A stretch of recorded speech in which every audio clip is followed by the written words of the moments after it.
Mes amis, bienvenue dans ce nouveau numéro de Stratégone qui va être consacré à la situation en Israël et en Palestine et plus largement au Proche-Orient, puisque nous assistons à une escalade, mais enfin nos intervenants vont préciser si oui ou non il y a de leur point de vue une escalade qui est en cours. Donc on retrouve des intervenants que vous connaissez par cœur, Édouard Husson, Éric Denessé et un petit nouveau aujourd'hui, Alain Corvez, qui a été colonel et qui est aujourd'hui consultant en affaires internationales. Bonjour messieurs. Bonjour. Bonjour Eric. Bonjour. Alors on va essayer d'éclairer un peu ce qui se passe parce qu'en réalité, d'abord l'actualité va très vite et on sait que sur la question israélienne, il y a un certain nombre de biais d'information et que par ailleurs, ces biais sont en train là aussi de changer très vite puisque très longtemps, il était considéré comme antisémite de critiquer les positions israéliennes. Et puis petit à petit, cette espèce de pince est en train de s'ouvrir et la liberté d'expression revient un peu plus. Mais pour commencer, et pour qu'on sache de quoi on parle, quel est l'état de la situation en Israël? Qu'est-ce qui s'est passé depuis 3 jours pour qu'on comprenne l'escalade qui a lieu en ce moment? Peut-être que Édouard veut commencer, nos amis interviendront, répliqueront, commenteront, ajouteront ensuite.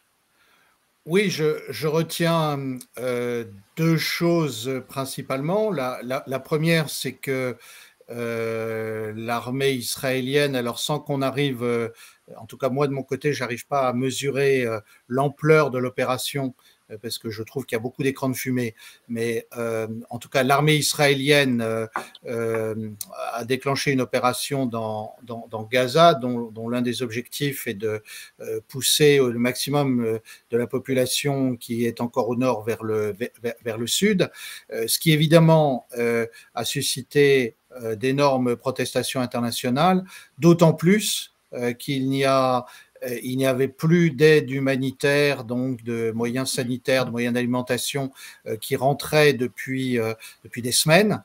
Il y a eu des protestations d'un certain nombre de pays, y compris des pays de l'Union européenne qui jusque-là étaient restés bien silencieux sur le sujet, qui ont commencé à protester, on y reviendra, et Israël semble avoir au compte-gouttes laissé entrer de l'aide alimentaire et de l'aide sanitaire, d'abord 5 camions, puis ensuite quelques dizaines.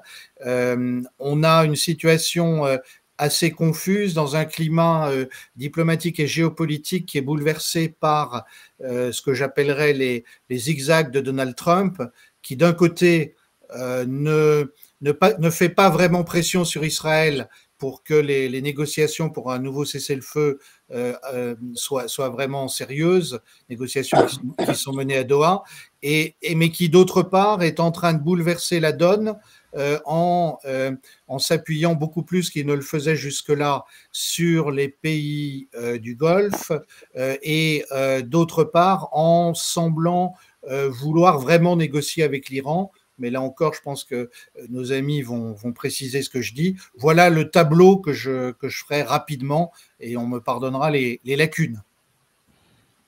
Éric, vas-y. Enfin, intervient qui veut, mais je voudrais quand même préciser avant que vous réagissiez que quand même, le fait générateur de tout ça, c'est qu'au fond, Donald Trump a lancé des négociations particulières avec le Hamas et que il y a des négociations de cessez-le-feu, il y avait des négociations de cessez-le-feu entre le Hamas et Israël. Et pendant ces négociations, Israël a annoncé la prise de possession, prise de contrôle total de Gaza. Et donc, au fond, moi, ce que j'ai retenu, mais réagissez là-dessus, c'est que ce qui explique la dégradation, c'est le fait que, comme dit la presse anglo-saxonne, au moment où Donald Trump s'apprêtait à arrêter la guerre, Netanyahou a décidé de la relancer. Est-ce que vous partagez cette analyse, Éric? Oui, ben, on a affaire à un phénomène finalement assez similaire à celui de Zelensky en Ukraine, à savoir un jusqu'au-boutisme totalement excessif. Moi, j'aimerais quand même qu'on revienne aussi un petit peu sur l'historique de cette crise. Pour faire court, elle a commencé enfin, le 7 octobre par l'intervention du Hamas et des massacres, 1200 personnes, à peu près 800 civils et 400 militaires. Maintenant, ces massacres qui bien sûr sont condamnables ont donné lieu à une riposte israélienne totalement hors de proportion, hein, puisqu'on considère qu'on est aujourd'hui minimum à 50 000 morts, et il y en a probablement beaucoup plus. Donc il y a eu effectivement comment dire, une ouverture du feu, des dommages collatéraux, sans tenir absolument compte du tout des civils. Et là, on est dans quelque chose qui est totalement condamnable. Ça fait maintenant plus de presque 2 ans qu'un certain nombre le dénoncent. Les médias occidentaux ont bien sûr été très longs à le faire. Il commençait à y avoir maintenant une réaction générale en Occident contre ces massacres. Et tu le disais en ouverture, effectivement, critiquer Israël, c'était souvent se faire traiter d'antisémite immédiatement. On voit aujourd'hui les réactions de Netanyahou suite aux condamnations qui ont été formulées par Starmer, Carney et Macron, où maintenant, ils ne les accusent plus d'antisémitisme, mais tous ceux qui critiquent sa politique sont accusés de faire le jeu du Hamas, de faire le jeu des Palestiniens. Voilà, donc c'est finalement une autre forme de propagande et de contre-information qui se met en place, qui est tout aussi pathétique parce que, encore une fois, pour l'État qui a été victime de la Shoah, se comporter comme il le fait, avec une véritable épuration ethnique contre les Palestiniens, pour ne pas parler de génocide, je ne suis pas assez juriste pour évoquer cela, mais un certain nombre l'ont fait, c'est un paradoxe qu'il est important de souligner.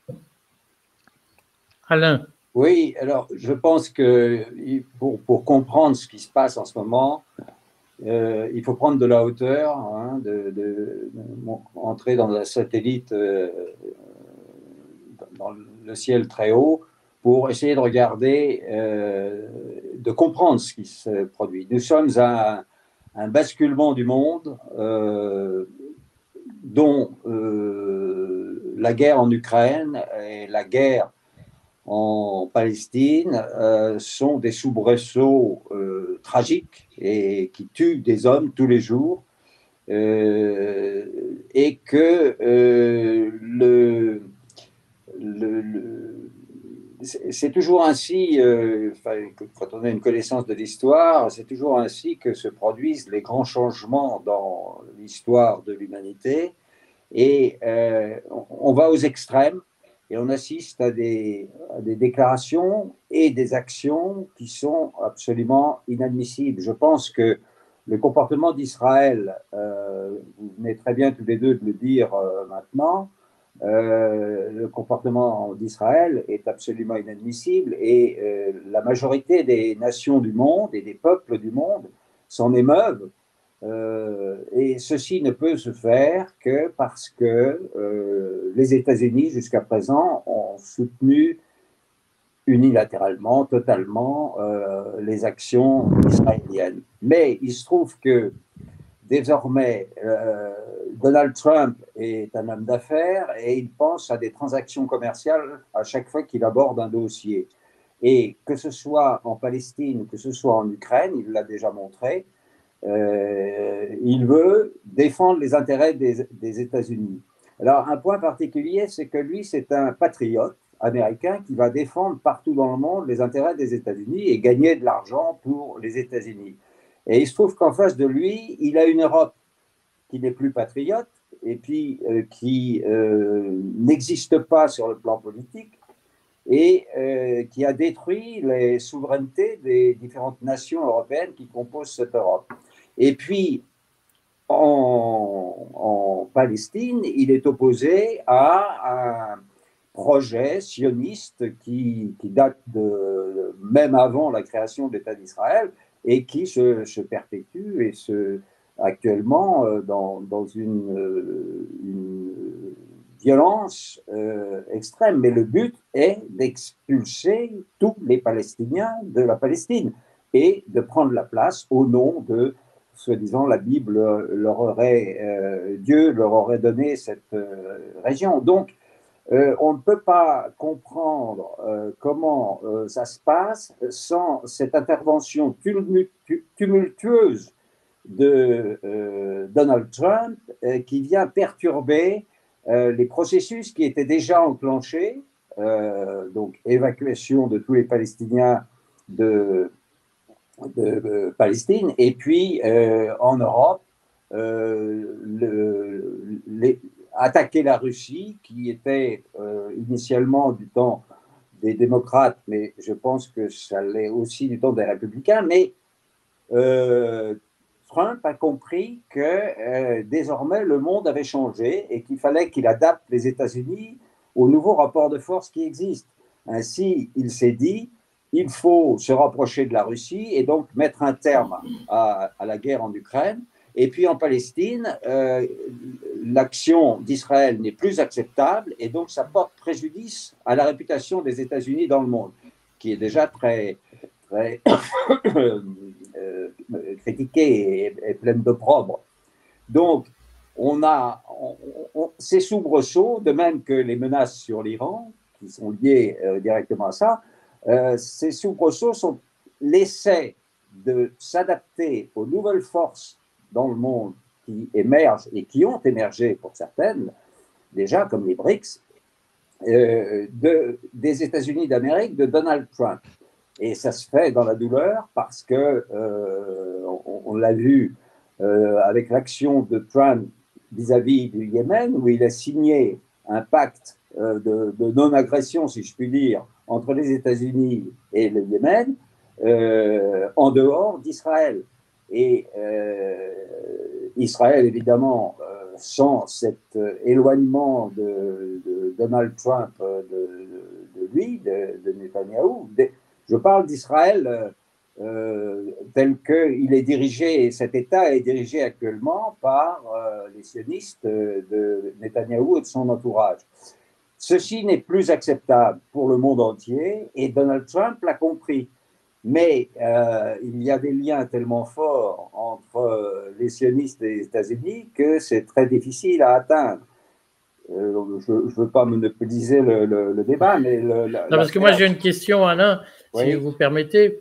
C'est que vous êtes un peu affirmatif sur le fait que les États-Unis et Donald Trump souhaitent expulser les Palestiniens. Mais il y a eu des informations contradictoires ces dernières heures, où notamment certains ont accusé Witkoff d'avoir cherché des solutions d'évacuation des Palestiniens, des Gazaouis, vers la Libye.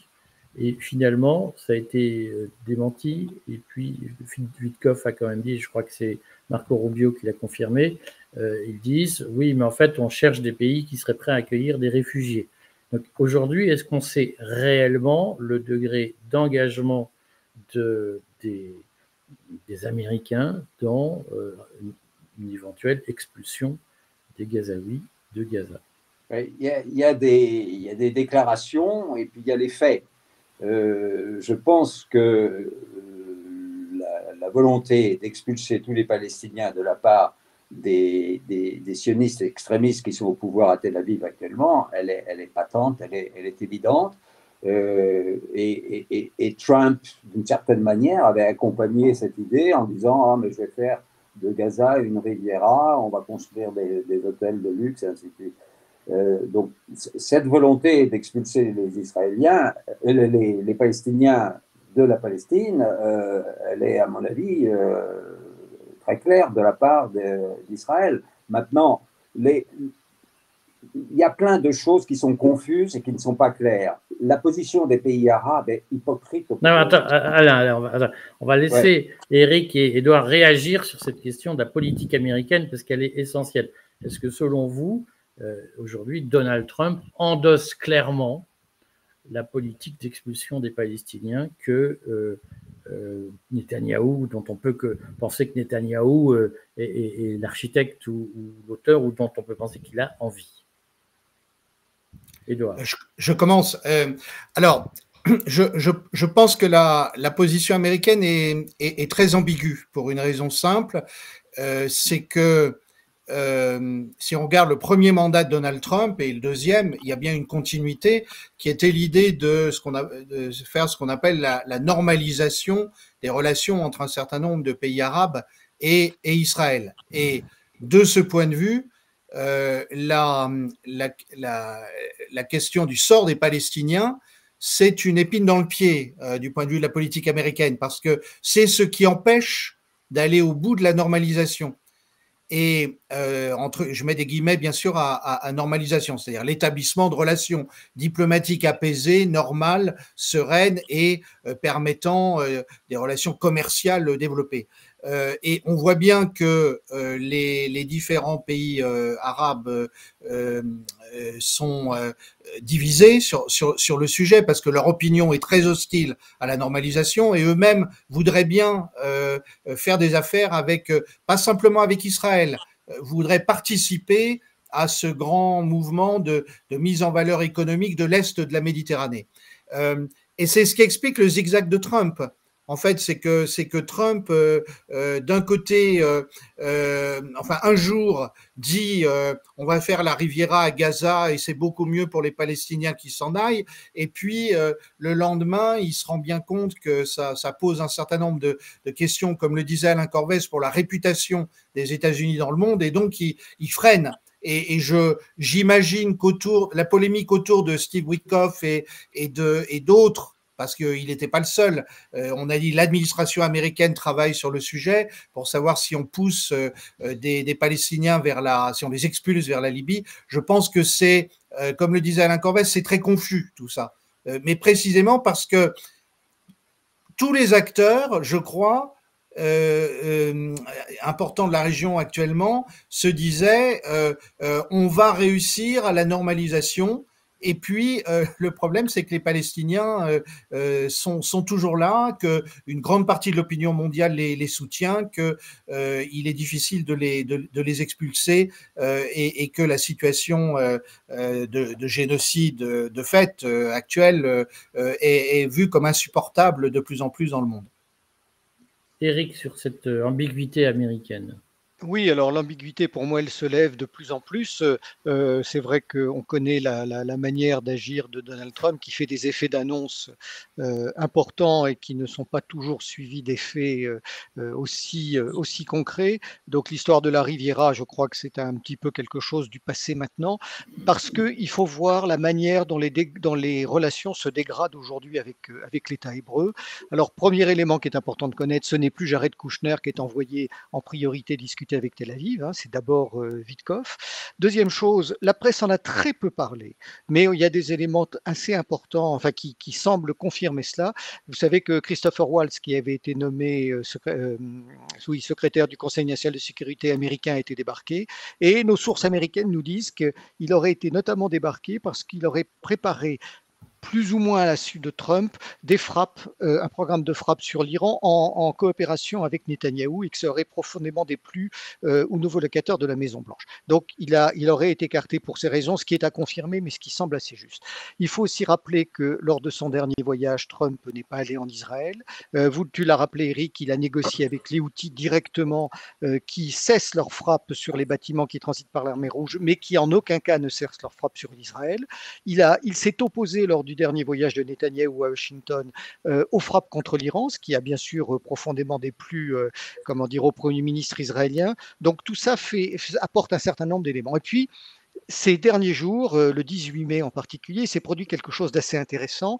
La logistique américaine qui avait assuré le voyage de Donald Trump au Moyen-Orient, notamment un certain nombre d'appareils transportant les véhicules blindés, la sécurité, était retournée à Ramstein en Allemagne et 3 C-17 se dirigeaient vers Tel Aviv sur l'aéroport Ben Gourion pour apporter la logistique du voyage du Did Evans qui était prévu en Israël.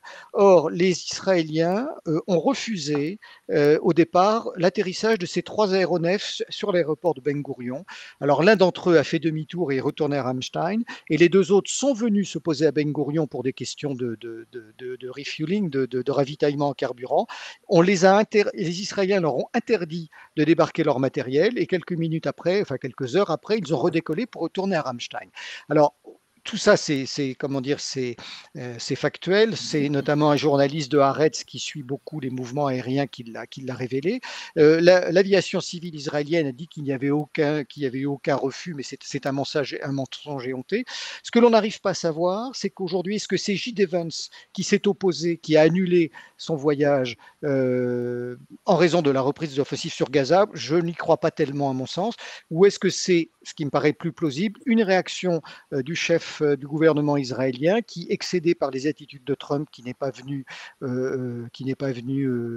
le cadre de sa visite en Israël et qui de plus en plus prend ses distances et est exaspéré par Netanyahou, a décidé en boudant presque d'une certaine manière, d'annuler le voyage de J.D. Vance. Voilà, donc ça c'est quelque chose d'important dont la presse a peu parlé. J'ajouterai un deuxième élément. Avant-hier, un Boeing 777 de la compagnie Omni Air est venu apporter 200 contracteurs vétérans en Israël. Ce sont des gens qui sont là pour s'occuper de l'aide humanitaire, hein, puisque dans le cadre des accords, les Israéliens ont accepté que l'aide humanitaire reprenne, mais que ce soit fait par des fondations américaines. Et ce qui est amusant, c'est que ces 200 vétérans dont on trouve des photos sur Internet et sur les sites comme Flight Radar et quelques autres, sont tous des anciens vétérans de l'armée américaine. Certains ont des gilets pare-balles, enfin la majorité d'entre eux, d'autres sont armés. Voilà, donc c'est assez difficile de les prendre pour des humanitaires. Peut-être qu'ils vont faire une action humanitaire, je n'en sais rien pour l'instant, mais il se passe des choses qui ne sont pas nécessairement relayées par la presse. Et aujourd'hui, on voit bien que y a, comme le disait Edouard, une forme d'ambiguïté, parce qu'il n'y a pas un lâchage des États-Unis vis-à-vis d'Israël. Mais il y a quand même de plus en plus de signes de l'exaspération et de la distanciation entre les deux pays. Plus exactement, entre les deux chefs d'État et de gouvernement. J'ajoute que sur cette histoire de contracteurs, moi j'avais lu que en réalité Netanyahou a dit s'il y a des images de famine à Gaza, plus personne ne nous soutiendra. Donc je pense qu'il y a un jeu compliqué de Netanyahou. Mais moi je voudrais que vous répondiez à une question fondamentale. Deux questions. Est-ce que Netanyahou bluffe lorsqu'il annonce une prise de contrôle totale à Gaza? Et s'il ne bluffe pas, est-ce qu'il a les moyens militaires de gagner cette guerre? Alain Corvès, d'abord, peut-être Oui, d'accord.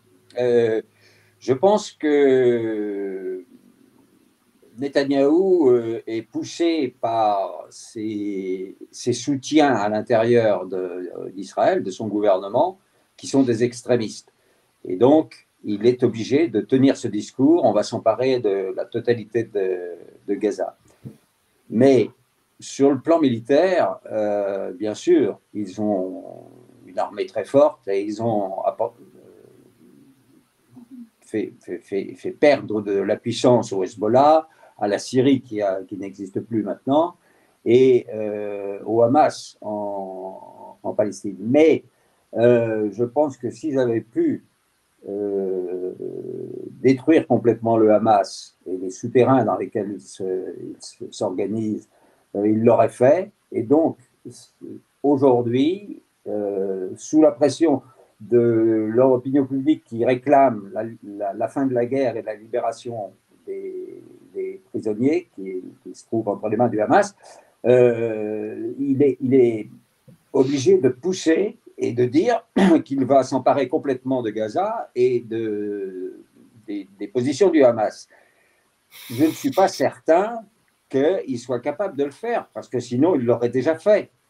Et s'il a attendu jusqu'à maintenant, c'est qu'il n'est pas en mesure de détruire complètement le Hamas. Il pourrait, avec des bombes performantes maintenant, les détruire dans les souterrains, mais avec la certitude de tuer en même temps les prisonniers israéliens qui sont là. Donc, je ne sais pas s'il a vraiment la possibilité militaire de s'emparer de la totalité du territoire de Gaza et de détruire le Hamas complètement. Israël a des moyens exceptionnels. Hein. Ils ont pu assassiner Hassan Nasrallah au Liban avec une précision étonnante, plus tout l'environnement. Et donc, le Hezbollah est aujourd'hui extrêmement affaibli.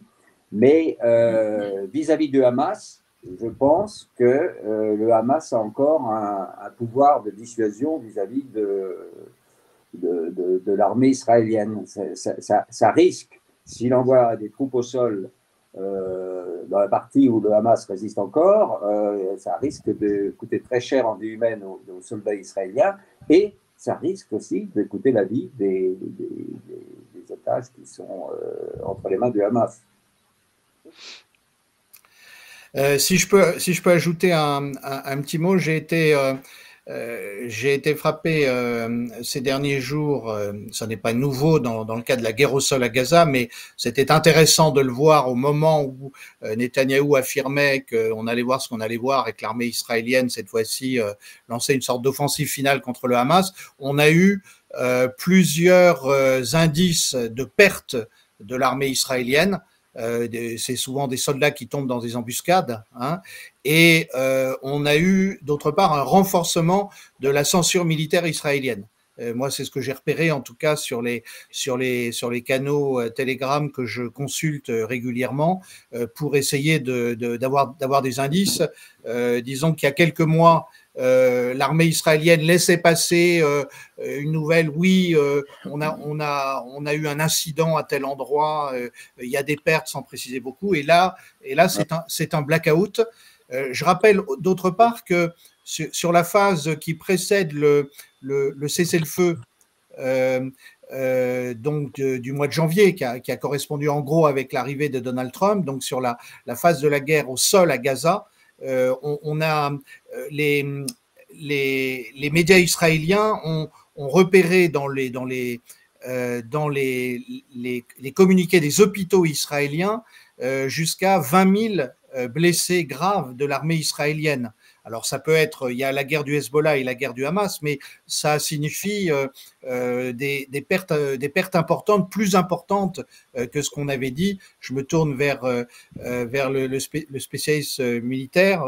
Il me semble qu'on parle souvent d'un ratio de 1 pour 3, un tué pour 3 blessés graves dans la guerre moderne. Donc ça voudrait dire qu'Israël aurait pu perdre jusqu'à plusieurs milliers de soldats lors des deux guerres avec le Hezbollah et avec le Hamas. Ça n'est pas ça n'est pas le discours officiel qu'on nous a présenté dans nos médias. Oui, il est incontestable, je réponds là. Oui. Il est incontestable que Israël cache ses pertes et que différentes informations concordantes indiquent qu'il y a beaucoup plus de morts et de blessés graves dans l'armée israélienne que ce que n'annonce officiellement. Bon, c'est pas tellement surprenant parce que c'est le jeu de toutes les puissances en guerre de dissimuler leurs pertes. Mais on a des informations également entre la Russie et l'Ukraine sur les pertes qui sont complètement fantaisistes. Donc, concernant Israël, je pense qu'effectivement, Israël a eu beaucoup plus de pertes que ce qu'il annonce officiellement. Et c'est pour ça que je me demande quel est le projet militaire, tactique vraiment à Gaza. Je pense que s'ils n'ont toujours pas attaqué les caches du Hamas, c'est qu'ils n'ont pas les moyens militaires de le faire sans avoir. On ne peut pas prendre les ratios que vous avez fixés, Edouard Richon, c'est pour cette guerre-là, parce que c'est valable pour des guerres comme en Ukraine, d'accord, ou ailleurs. Mais là, il y a une telle supériorité militaire d'Israël que le ratio est certainement complètement différent, avec des pertes beaucoup plus importantes pour les Palestiniens que du côté israélien. Donc le ratio ne s'applique pas à ce genre de guerre parce qu'elle est différente des autres. Là, il y a une supériorité énorme d'Israël qui ne se gêne pas pour tuer des civils en même temps en disant qu'ils sont du Hamas. Mais voilà, donc il y a certainement beaucoup plus de pertes israéliennes que celles qu'il y a actuellement. Éric, oui, alors moi je suis bien sûr d'accord. On voit d'ailleurs qu'il y a une certaine réticence des réservistes israéliens qui sont régulièrement rappelés à remonter au front. On voit aussi, en lisant la presse israélienne, qu'il y a de plus en plus de syndromes post-traumatiques dans leur rang. Et puis, il faut quand même regarder les choses en face. Malgré ces promesses, en 18 mois, Netanyahou et Tsahal ne sont pas parvenus à réduire le Hamas. Alors bien sûr, le Hezbollah a été considérablement réduit, le Hamas est aussi considérablement réduit, un certain nombre de menaces dans le sud de la Syrie le sont aussi, mais on arrive à un stade où finalement il y a des effets de seuil, et pour vaincre ce qui reste, il va falloir déployer des moyens démesurés dont je ne suis pas sûr d'ailleurs qu'Israël dispose. Pardon. Ça ne veut pas dire que l'opération qui vient d'être lancée n'est pas une opération importante, aussi bien par ses moyens aériens et terrestres. Moi, il y a plusieurs éléments aussi qui m'amènent à penser que ça ne fonctionnera pas. Pourquoi? Parce qu'on voit la contestation au sein des forces armées israéliennes se manifester de manière de plus en plus virulente.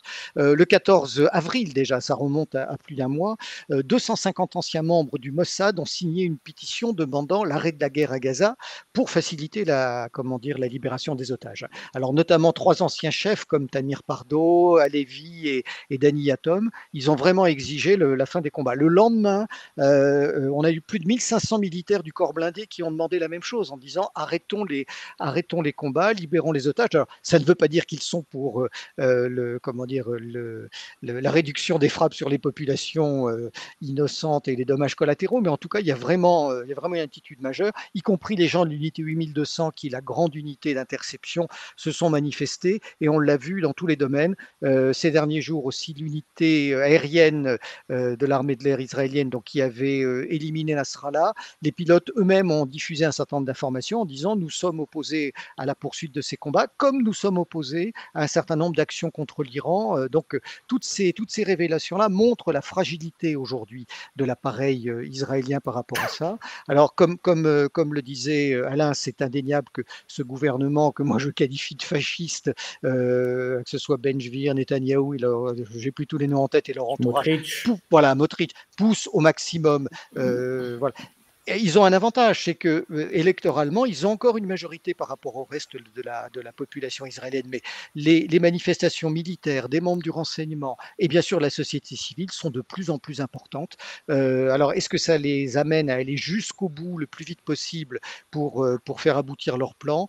C'est une forme de fuite en avant qui est assez catastrophique. Mais aujourd'hui, on ne voit pas comment Israël, n'ayant pas réussi à éliminer le Hamas depuis 18 mois, va y parvenir. Pour moi, c'est un petit peu comme la lutte contre Daesh. On a considérablement réduit Daesh et Al-Qaïda depuis 25 ans que nous luttons contre eux, mais les éléments résilients seront beaucoup plus difficiles à éliminer.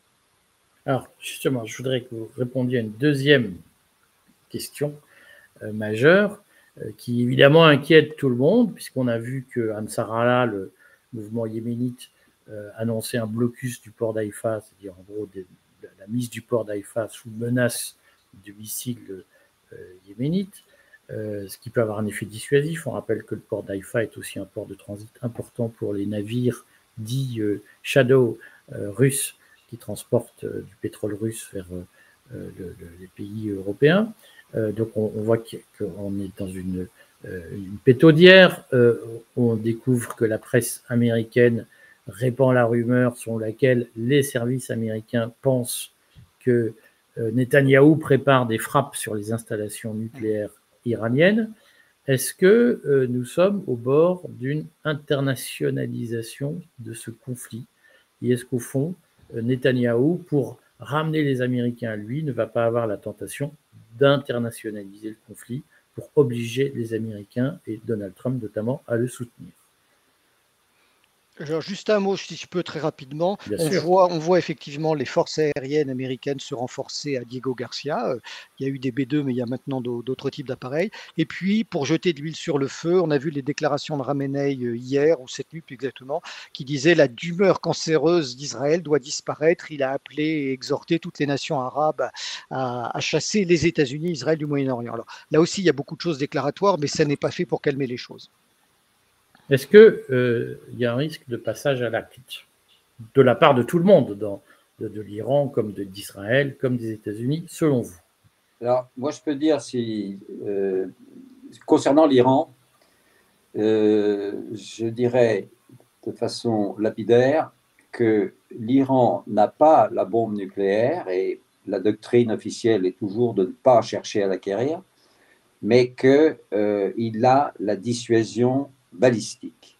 Les frappes très précises et puissantes d'octobre 2024 sont passées presque inaperçues, mais cependant, c'était un message très clair qui disait « Vous ne pouvez plus nous attaquer car nous avons de telles capacités balistiques que si vous nous attaquez, nous serions en mesure de répliquer à la fois sur vos infrastructures sur le territoire israélien, qui serait terrible pour vous, donc inacceptable, donc dissuasion, et également sur les bases américaines très nombreuses dans la région.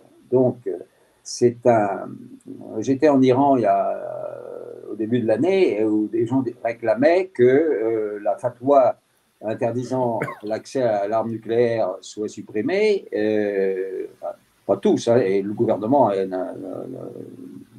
était contre ça, mais il y a des gens en Iran qui disent, puisque Israël a la bombe atomique et que c'est un fou qui dirige Israël, donc il faut absolument, pour dissuader cet État fou, il faut que vous ayez également la bombe.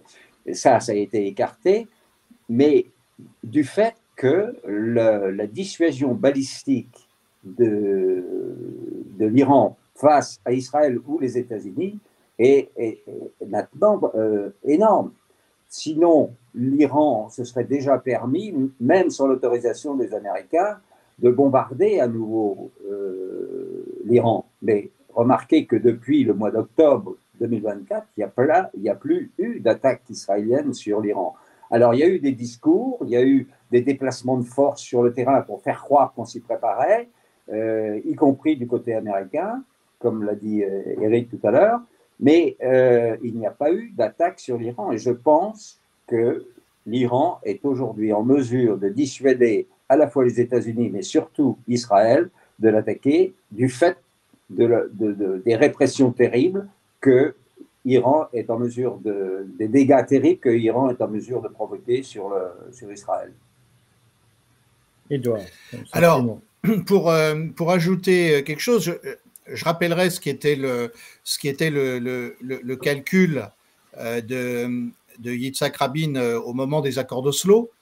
Il voulait apaiser la question palestinienne, les relations avec les Palestiniens, parce qu'il pensait que Israël irait inévitablement vers une guerre avec l'Iran. Et le raisonnement vaut dans les deux sens. C'est que actuellement, où Israël est tellement impliqué dans l'opération militaire de Gaza et poursuit, nous l'avons tous dit, un projet qui est de l'ordre du nettoyage ethnique concernant les Palestiniens, il y a trop de forces engagées de ce côté-là pour pouvoir sérieusement envisager une guerre de grande envergure avec l'Iran. Je crois qu'il faut avoir ça en tête. Donc, on a assisté à la gesticulation et par ailleurs, effectivement, mais là je dis ça prudemment. Je laisse les spécialistes me corriger éventuellement. Il me semble qu'aujourd'hui, l'Iran fait partie des 3 ou 4 pays très avancés sur la maîtrise de la technologie hypersonique. Je rappelle que l'Iran fabrique, si j'ose dire, à peu près 260 000 ingénieurs par an, ce qui est tout à fait considérable. Ce qui est en proportion à sa population. C'est un pays qui a beaucoup misé sur ses propres forces, sur la qualité de sa science et de son ingénierie. Et donc, ce que disait Alain Corvez à l'instant sur la dissuasion balistique, il me semble qu'elle a été montrée, elle a été suggérée avec beaucoup de retenue lors des 2 affrontements qu'il y a eu entre Israël et les Iraniens en 2024 et que les Américains eux-mêmes ont peur de frappes sur leur base militaire. Oui, non, non, j'adhère à ce qui vient d'être dit. Il y a de la gesticulation, je le disais, parce qu'on voit le renforcement de certaines unités. On sait très bien, en ayant écouté les propos d'un certain nombre de responsables de l'US Navy, qu'ils craignent énormément le coût d'un conflit s'il devait avoir lieu. D'ailleurs, on a vu que simplement avec les Houthis, ils ont retiré leur porte-avions de mer Rouge. Hein. Ils ont perdu un ou deux appareils de 60 millions de dollars sur des manœuvres d'évasion. Voilà, donc ça montre ce qui pourrait être une frappe iranienne, ça a été plus importante. Les Iraniens n'ont pas de quoi déclencher un conflit, mais parce qu'ils ne le veulent pas, mais ils ont surtout de quoi riposter en cas de, comment dire, en cas d'attaque. Le point de vue côté israélien, si on met de côté ce régime de Netanyahou, il est à peu près similaire. Depuis des années, un certain nombre de responsables du Mossad disent notre rôle, c'est de ralentir, voire de saboter le programme nucléaire iranien, mais en aucun cas d'attaquer cet État. D'abord, il ne peut pas y avoir de guerre terrestre entre les deux parce qu'ils ne sont pas frontaliers. Et puis, la disproportion des populations est terrible. 10 millions en Israël pour plus de 80 millions en Iran. Donc, ça ne peut être qu'une guerre à distance par des sabotages, par des frappes aériennes, par des tirs de missiles. Et on a vu depuis l'automne 2024 et à travers ce que font les Houthis que les programmes de missiles balistiques iraniens peuvent faire des dégâts et que le dôme de fer n'est pas du tout, comment dire, n'est pas du tout infranchissable. Alain, un dernier mot sur ce sujet? Je pense que ce qui se passe actuellement en Palestine et ce qui se passe aussi parallèlement en Iran, c'est qu'on est en train de changer, on est en train de basculer dans un nouveau rapport de force.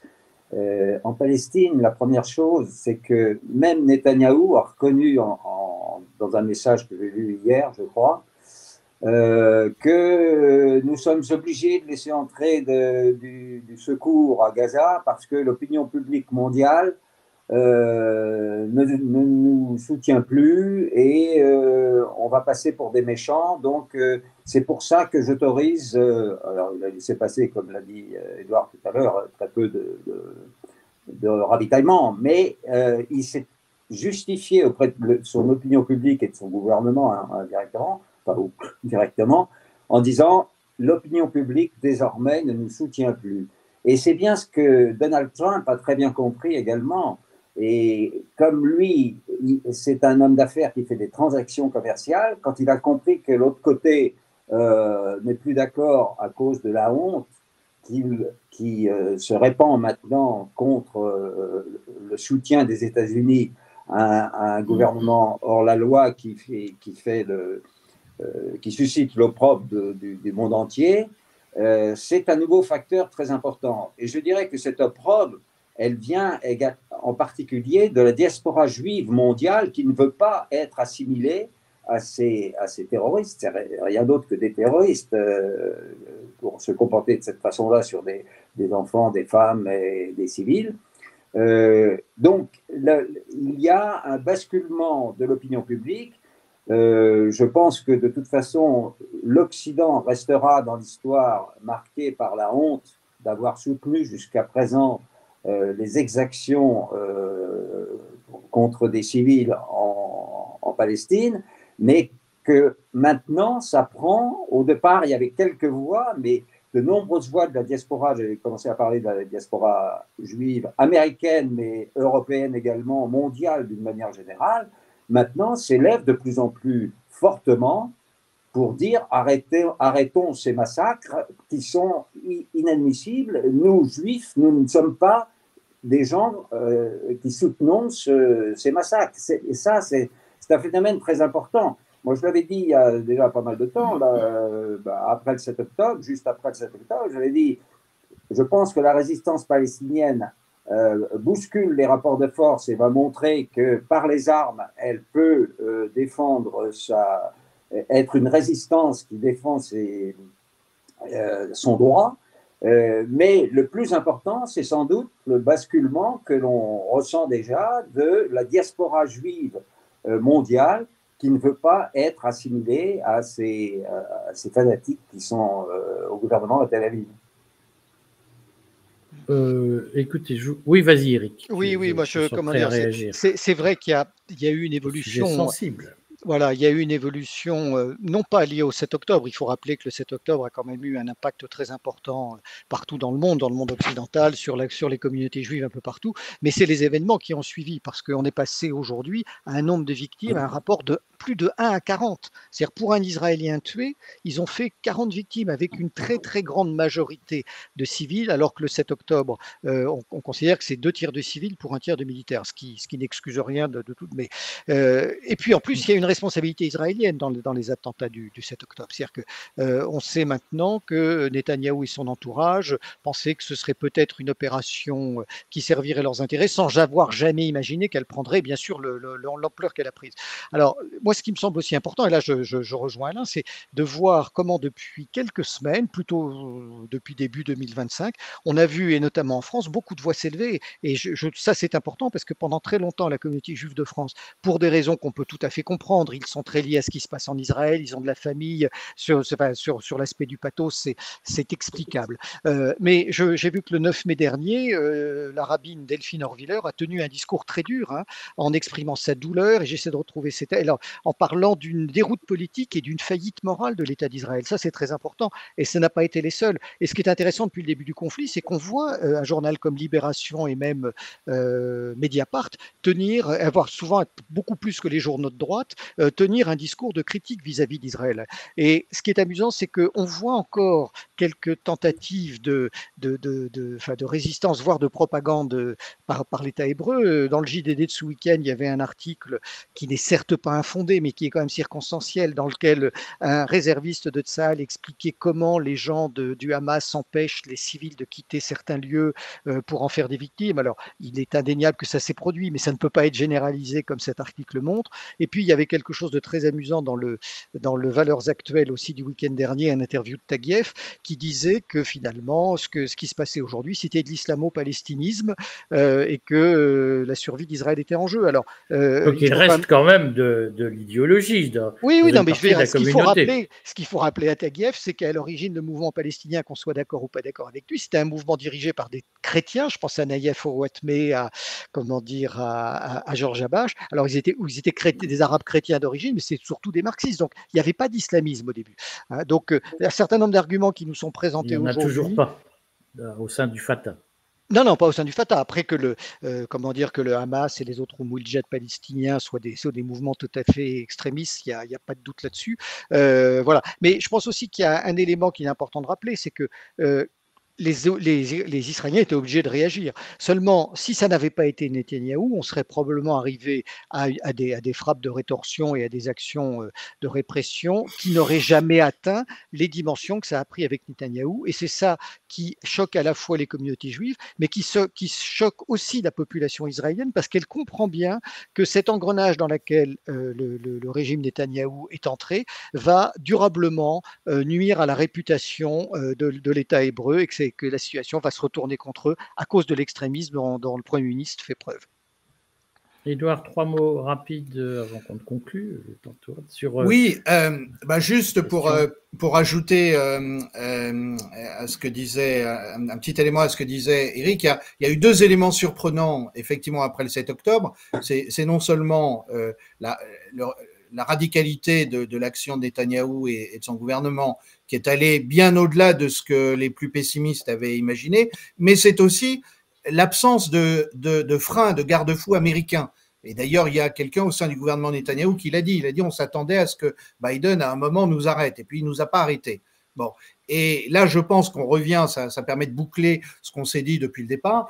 Je pense que le gouvernement de Donald Trump, en s'interrogeant moins sur ses intentions que sur finalement son comportement fondamental, il revient à ce qui a été ce zigzag des gouvernements américains successifs, laissant Israël faire et puis freinant Israël en alternance.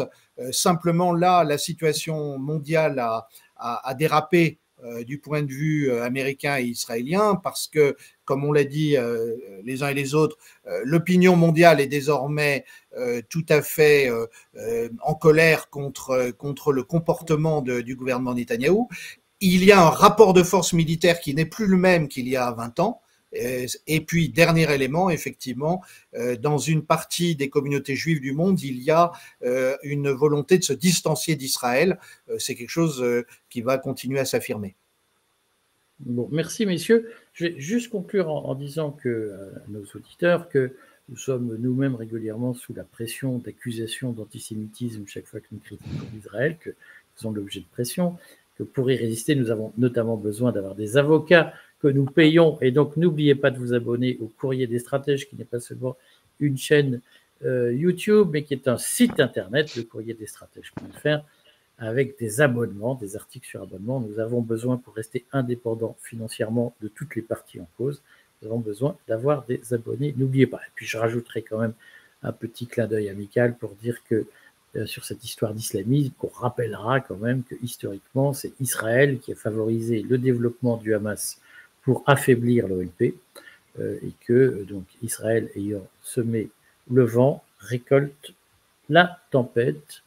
Merci messieurs, à la semaine prochaine pour un nouveau Stratégone. Merci. Merci. Merci, au revoir.